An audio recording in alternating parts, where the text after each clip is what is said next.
Hey everybody, it's Tuscarora, and welcome back to the channel, or welcome to the channel if this is your first time here. So today we're going to do an open of the Disney Lorcana trading card set into the Inklands. This will be their third set into the game. As you can see, I already kind of had it open here. So this is the box they came in. It has the 101 Dalmatians, or Pongo and the Pups, on the cover, as well as Peter Pan, and this one is the Amber and Emerald starter deck. Here's a list of all the cards that will be in the deck included. And on the back, you can see here are the two shiny cards that you will get, as well as the two brand new location cards. And this is just a small description of what you can expect to receive. So like I was saying, I'm not sure if you were able to see earlier, but this is Pongo, Peter Pan, Disney Lorcana. This will be where you place your cards for the deck, discard, your inkwell, and this is how you're going to keep track of your lore, which you will use this lore tracker. To go here, and you will go all the way up. This is the guidebook that they provide to you, so you can learn how to play the game properly with your friends or in a tournament at your local comic book shop or gaming shop, wherever it is available for you. These will be your damage tokens.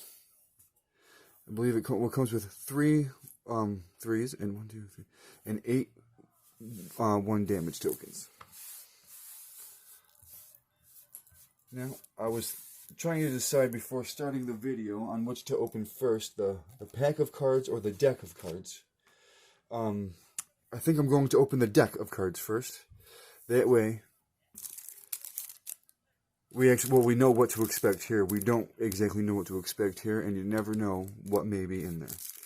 So, let's start with opening this. I see they've gone back to the way they did with the first chapter with the paper wrapper instead of the cellophane or the glad wrap.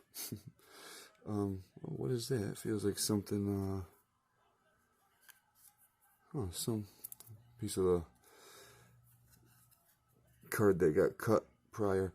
So this is the cold foil Pongo, which I believe that is ultra rare, super rare. Correct me in the comments, please. This is Peter Pan, who is just a rare. He would be Emerald Amber. Okay, there we go. Okay, so here's Dalmatian Puppy, Tail Wagger. Oh, okay. Oh, so 4A, 4B, 4C, 4D, love it, 4E, oh, how cool is it? Oh, so that's the last one, okay. And then we have Kita, Storyborn Hero Princess. And I'm assuming that is her native language scripture from the cartoon she's based off of. Ooh, I might receive some hate for not knowing what cartoon this is, but I'm going to assume it's Moana. So you get 3 Kita. Now we're on to the rare Lucky, the 15th puppy, Storyborn. He's uninkable. Then we're moving on to Nani with double lore. Looks like we get two of Nani. Then we're going on to Patch. Patch, the intimidating pup. You get 3 Patch, 1 lore, 4 ink to play. Next we get Pluto, who's finally making his first appearance in the game Lorcana. Pluto, the determined defender, with a cost of 7, 2 lore, and he is rare. Are they giving more rares than normal in these starter decks? For some reason I think they are, or maybe they're just mixing them in better. Now we get another Pluto who is uncommon, uninkable. Pluto, friendly, Pooch.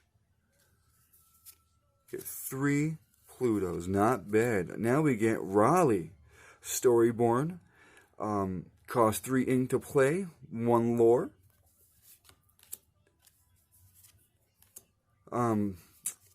I do appreciate anybody who's hung on the video and is still watching.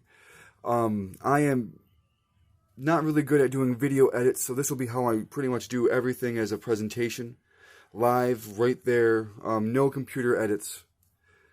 Just uncut, raw footage. That's what you're going to get as far as Lorcana goes. Maybe some gameplay.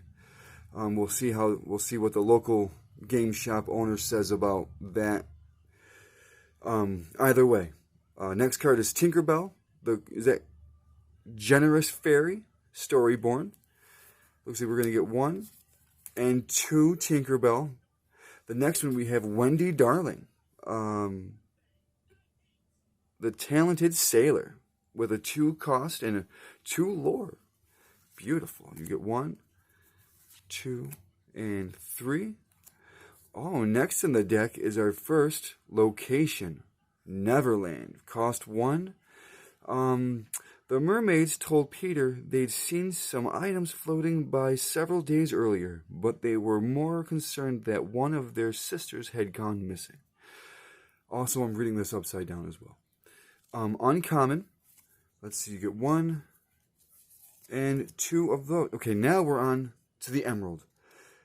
First is Cubby, the Mighty Lost Boy. With a cost of 4, 1 lore, and he's common. You get 1, 2, and 3 Cubby. The next is the Don Carnage. Okay, Don Carnage. Cost 5 with 2 lore. Common, you get 2 of him. Next we have Flotsam, Dreamborn. Let's see, we get 1, 2 of him as well. Then the next one we have is Helga Sinclair, the Vengeful Partner. She is rare with a 2 cost and 1 lore. Next we have Horace, who is from the first chapter, which is interesting that they're involving cards from previous chapters here. Let's see, we get 2 Horace, 2 Jasper, who is also from the first chapter. Okay, now we're back to, we got Jetsam, who is definitely from the Inklands. Dreamborn.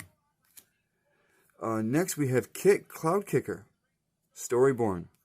1, 2, nice. Wow, okay. Robin Hood for a rare, cost 6 ink with 4 lore. Okay, next we have Starkey, Storyborn, the Devious Pirate.